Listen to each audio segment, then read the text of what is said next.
Several years ago, we expanded the work of Warm Springs by helping communities throughout the country to raise money for the care of their own infantile paralysis cases, and through their generosity, to give financial help to the cause of research into the origin of the disease. Handsome, accomplished, and fun-loving, Franklin Roosevelt led a charmed life. Family wealth and social connections placed him among the nation's elite. A famous surname helped launch his political career. Not yet 40 years old, he had worked at the highest levels of American government and run for vice president. The presidency itself seemed within reach. But on August 10, 1921, everything changed. FDR spent a strenuous day sailing and swimming near his family's summer home on Campobello Island. Tired and feverish, he went to bed early, not realizing he was suffering the first symptoms of a polio attack. The attack left him permanently paralyzed below the waist. Eventually, he learned to stand and move using leg braces and crutches. He developed his arms, chest, and torso so he could appear to walk short distances in public, using a cane and gripping a companion's arm.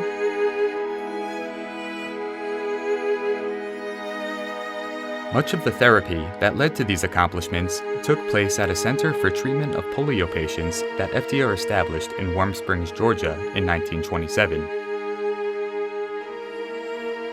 He spent time there each year for the rest of his life.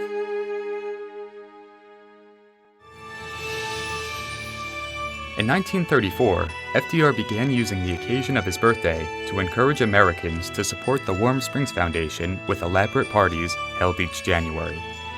These parties were titled birthday balls. In 1938, he created the National Foundation for Infantile Paralysis to support the Warm Springs Center and aid polio victims around the nation. The foundation urged Americans to send their loose change to the president in a March of Dimes. The March of Dimes, as the National Foundation became known, supported the research and development of a polio vaccine by Jonas Salk in 1955 that eradicated the disease throughout most of the world.